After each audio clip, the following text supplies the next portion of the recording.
Bonjour tout le monde, ici Catherine Morade, naturopathe et ambassadrice des huiles essentielles d'Otera. Ça me fait vraiment plaisir d'être ici avec vous aujourd'hui, de faire ce petit vidéo-là pour vous, les yogis Makana, dans le cadre de votre yoga détoxifiant.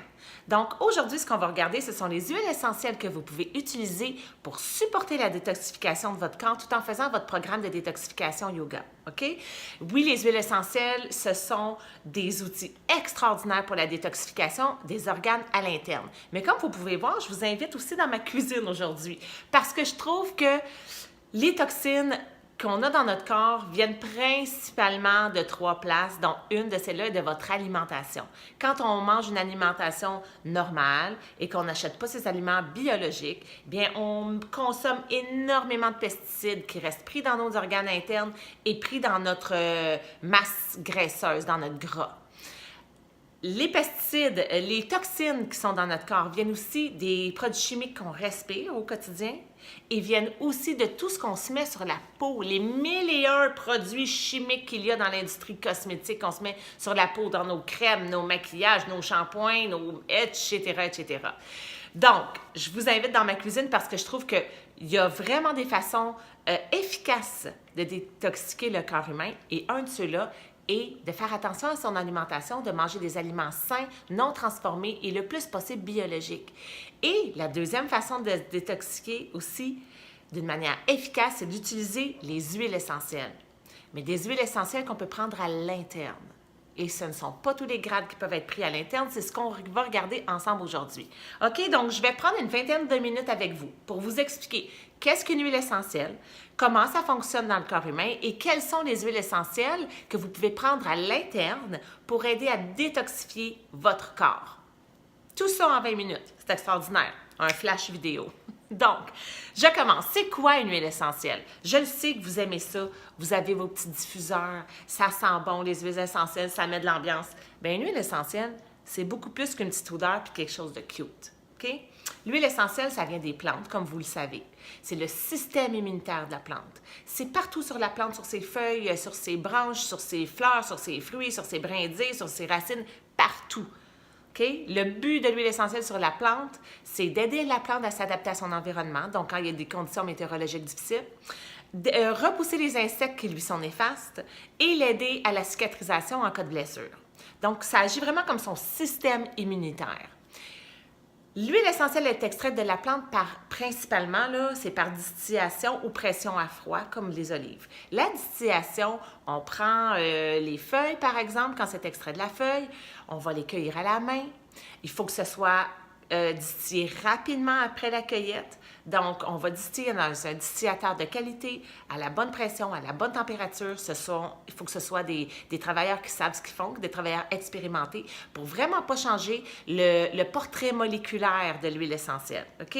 Une fois que ça c'est fait, vous vous retrouvez avec l'essence pure, l'huile essentielle pure. C'est ça qu'on retrouve après la distillation. Extraire une huile essentielle, là, c'est quelque chose qui est coûteux. On dépend de la nature. Je vous donne un exemple. Dans l'huile essentielle de citron, OK, il y a 70 citrons là-dedans. Ça, c'est petit 15 ml. 70 citrons. OK? Donc, on dépend de quoi? Bien, on dépend de la nature. Votre arbre fruitier, ces citrons-là viennent d'Italie. Les arbres fruitiers, ils ne font pas des fruits 12 mois par année. Donc, la production d'huile essentielle de citron va dépendre de la saison des fruits, la saison des citrons. Ensuite, on doit attendre qu'ils soient mûris complètement. On va les prendre, on va enlever la pleure parce que ça vient seulement de la pleure. On extrait l'huile essentielle et on l'envoie aux États-Unis pour l'embouteillage. C'est la même chose pour toutes les huiles essentielles. C'est comme ça que ça fonctionne. S'il y en a qui viennent des arbres, c'est encore plus long dans ce temps-là. Parce que quand une huile essentielle vient de l'écorce d'un arbre, de la sève d'un arbre comme de l'érable, par exemple, je vais prendre l'huile essentielle d'encens. Je vais vous montrer. L'huile essentielle d'encens, c'est un arbre qui pousse en Somalie, le Boswellia. Le Boswellia, ce qu'on fait, c'est qu'on va écorcher, faire une entaille dans l'arbre, la sève va couler et c'est cette sève-là qu'on va distiller. Donc, on est limité au nombre d'entailles qu'on peut faire pour ne pas tuer notre arbre. Parce que si on tue l'arbre ou si l'arbre devient malade, Eh bien, on doit attendre un petit 15 ans avant, ou 15 ou 20 ans, je pense, avant de commencer à recueillir l'huile essentielle. OK? Donc, des huiles essentielles, ça coûte cher à produire. Eh bien, c'est la raison pour laquelle les huiles essentielles qu'on retrouve sur le marché actuellement, 95% des huiles essentielles que vous retrouvez sur le marché sont diluées, sont altérées. Ce n'est pas des huiles essentielles pures. Parce que c'est cher, parce que les compagnies ne veulent pas mettre sur le marché une huile essentielle chère de peur de ne pas la vendre. Et surtout que les gens ne connaissent pas vraiment l'utilité des huiles essentielles thérapeutiques et les gens les utilisent surtout en diffusion seulement pour que ça sente bon.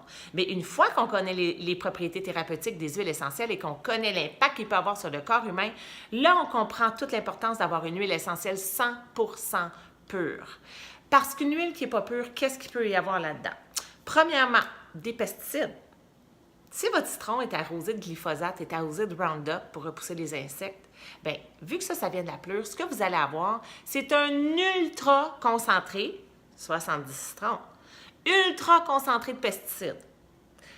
Est-ce que vous pensez vraiment vous détoxifier avec ça? Je pense pas. C'est plus le contraire qui va se passer. Il peut y avoir des métaux lourds dans une huile essentielle. Elle peut être diluée avec une huile cheap, parce qu'ils ne prendront pas des bonnes huiles pour diluer. Ceux qui diluent en partant, ils veulent couper les coûts. Une fois que l'huile essentielle est diluée avec une huile, bien, ils vont rajouter des fragrances artificielles, encore une fois chimiques, toxiques. Il peut aussi y avoir des ajouts de molécules actives. Donc, sur le marché, là, ce qu'on retrouve, 95% des huiles essentielles que vous retrouvez ont été altérées d'une manière ou d'une autre. Donc, quand vous les utilisez, vous vous intoxiquez au lieu de vous détoxifier. Chez doTERRA, la raison pourquoi moi je suis ambassadrice doTERRA et c'est la compagnie que j'ai choisie, c'est parce que doTERRA, c'est une compagnie scientifique qui a mis sur pied des huiles essentielles de grade thérapeutique seulement. Qu'est-ce que ça veut dire de grade thérapeutique? Ça veut dire que l'effet des huiles essentielles sur le corps humain se fait ressentir avec une goutte. Parce que nos huiles sont 100% pures. Parfait. Catherine, comment tu peux être sûre, toi, que tes huiles sont 100% pures?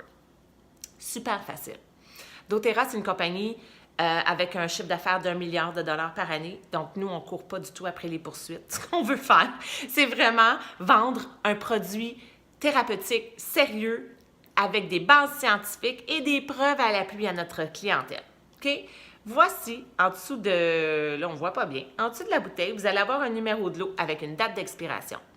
Ce numéro de lot-là, vous pouvez aller sur un site Internet. Vous rentrez votre numéro de lot et vous allez avoir le résultat des 43 tests chimiques que nous faisons sur chaque lot. On fait 43 tests chimiques sur chaque lot d'huile essentielle que nous recevons aux États-Unis pour prouver que nos huiles n'ont aucun pesticide, aucun métaux lourd, aucune huile ajoutée, aucun parfum ajouté, aucune molécule ajoutée. Rien d'autre que l'huile essentielle 100% pure. Super important. Avec les tests chimiques, on peut aussi voir le portrait moléculaire. Donc, on sait si notre huile a été fabriquée et si le fruit ou la plante a été cueillie au bon moment de l'année, au bon moment de la journée, est-ce qu'elle était mûre, est-ce que le portrait moléculaire spécifique, est-ce que l'empreinte digitale de cette plante-là est stable? Et la réponse devrait être oui. Quand vous avez une huile qui est 100% pure, vous allez ressentir des bienfaits. Elle va avoir un effet physiologique sur le corps. Donc, quand on veut utiliser les huiles essentielles pour nous, pour notre santé, il faut que l'huile essentielle soit 100% pure, sans pesticides, sans métaux lourds et sans tout le tralala que je vous ai nommé un peu plus tôt. Une deuxième condition pour qu'une huile essentielle soit puissante, c'est que le fruit, la plante, doit être cultivé dans son endroit d'origine. Je vous prends, par exemple, la lavande. La lavande chez doTERRA, elle est cultivée en Provence. La lavande, avant que l'humain commence à changer les plantes de place et de pays et faire de l'agriculture, eh bien, la lavande, ça poussait en Provence. Donc, cette plante-là, ça fait des milliers d'années qu'elle évolue en Provence. On peut-tu dire que son système immunitaire est optimisé? Oui, Parce qu'avec l'évolution, avec les années, cette plante-là a optimisé son système immunitaire pour s'adapter à son environnement, s'adapter aux insectes qu'il y a. Donc, on retrouve un portrait moléculaire de cette huile essentielle-là vraiment optimisé et vraiment efficace. Je prends cette même lavande en Provence et je vais la planter à Magog, par exemple. Parce qu'il y a une compagnie à Fitchby d'huile essentielle de lavande. Qu'est-ce qui se passe? On n'a plus les mêmes conditions météorologiques. On n'a plus les mêmes insectes. C'est complètement différent. On n'a plus les mêmes sols avec les mêmes minéraux. Alors, le portrait moléculaire de la plante va se modifier pendant probablement des siècles avant d'optimiser son système immunitaire pour les nouvelles conditions météorologiques. Donc, la puissance d'une huile essentielle provient du fait que la plante doit être prise dans son endroit d'origine. C'est super important. Donc, si vous voulez détoxifier votre corps avec une huile essentielle qui est puissante et thérapeutique, vous devrez rechercher le grade CPTG. Je vais essayer de vous le montrer à la caméra. Je ne sais pas si vous allez le voir. Le petit grade CPTG, Certified Pure Therapeutic Grade. Quand vous voyez ce sceau-là, c'est sur les bouteilles d'Otera. Toutes les bouteilles d'Otera ont le sceau CPTG. Ça certifie que notre plante a été cultivée dans son endroit d'origine, qu'elle a été distillée à bonne pression, bonne température et qu'elle ne contient rien d'autre que l'huile essentielle 100% pure. C'est pour cette raison que les huiles essentielles d'Otera peuvent être prises à l'interne. Vous pouvez les avaler. Approuvées par la FDA aux États-Unis. On a une date d'expiration en dessous à cause de ça, parce qu'elles peuvent être prises à l'interne. OK? Ça, c'est d'Otera seulement. Les autres compagnies n'ont pas ça, parce qu'on ne peut pas prouver qu'elles sont pures. Alors, pourquoi je vous explique tout ça? Je vous explique tout ça parce que les huiles pour la détoxification peuvent être prises de 3 manières, chez d'Otera seulement. Première manière d'utiliser une huile essentielle, c'est comme j'ai ici, dans un diffuseur. Vu que les huiles chez d'Otera sont 100% pures et sont puissantes, vous n'avez pas besoin de mettre 20 gouttes. Une goutte d'huile essentielle là, contient approximativement 40 millions de milliards de molécules. Une goutte, 40 millions de milliards de molécules. Qu'est-ce qui se passe quand vous diffusez une huile essentielle? Je vais vous l'expliquer. Ces molécules-là sont atomisées, on se retrouve dans l'air. Dès que vous le sentez, dès que vous sentez l'odeur, il y a des molécules qui rentrent dans votre nez, passent à travers la paroi nasale et se retrouvent dans votre sang. Des huiles essentielles, toutes les huiles essentielles sont antibactériennes. Alors, dans votre sang, qu'est-ce qui se passe? S'il y a des bactéries, les huiles essentielles sont capables de s'en occuper. OK? Alors, c'est super important d'avoir des huiles essentielles pures, sinon dans votre sang, vous allez retrouver toutes les autres cochonneries qu'il y a dans votre huile. C'est pas ça qu'on veut quand on cherche à se détoxifier, c'est pas ça qu'on veut quand on cherche à utiliser un produit naturel. Tu sais, quand on est rendu à... Quand on investit son argent dans des produits naturels, on veut que ça nous fasse du bien et non du tort. Alors, la diffusion, c'est un super moyen d'utiliser les huiles essentielles, mais c'est la plus petite dose que vous allez avoir parce que c'est diffusé dans l'air. Donc, c'est une très petite dose. Les huiles essentielles de détoxification que je vais vous présenter peuvent être diffusées au courant de la journée. Vous êtes au bureau, vous pouvez mettre votre diffuseur à côté de votre bureau parce que les huiles essentielles qu'elles contiennent, les huiles essentielles qui détoxifient principalement ont vraiment aussi des propriétés pour stimuler et réveiller. La deuxième façon d'utiliser les huiles essentielles pour la détoxification, c'est sur la peau. Quand on utilise une huile essentielle sur la peau, une seule goutte, je répète, 40 millions de milliards de molécules, elles vont se retrouver sur votre peau, mais ces molécules-là sont tellement minuscules qu'elles passent à travers votre peau et se retrouvent dans votre sang en 20 minutes. Qu'est-ce qui se passe une fois qu'elles sont dans votre sang? J'ai dit les bactéries tantôt. S'il y a des bactéries, elles peuvent s'occuper des bactéries. Une huile essentielle, c'est un gras. Dans votre corps, vous avez des milliards de cellules. La membrane cellulaire, c'est faite de gras. Une huile essentielle, c'est du gras. Le gras et le gras ne se repoussent pas comme le gras et l'eau. Les huiles essentielles passent à travers la membrane cellulaire. C'est fou. Les molécules sont tellement petites qu'elles vont passer à travers la membrane cellulaire et se retrouver à l'intérieur de votre cellule. À l'intérieur de votre cellule, il y a votre ADN dans le noyau. À l'intérieur des cellules, il y a les mitochondries, qui est votre usine, la petite usine d'énergie. À l'intérieur des cellules, il y a aussi des virus quand vous combattez un virus. Donc, une huile essentielle va être antibactérienne et certaines vont aussi être antivirales.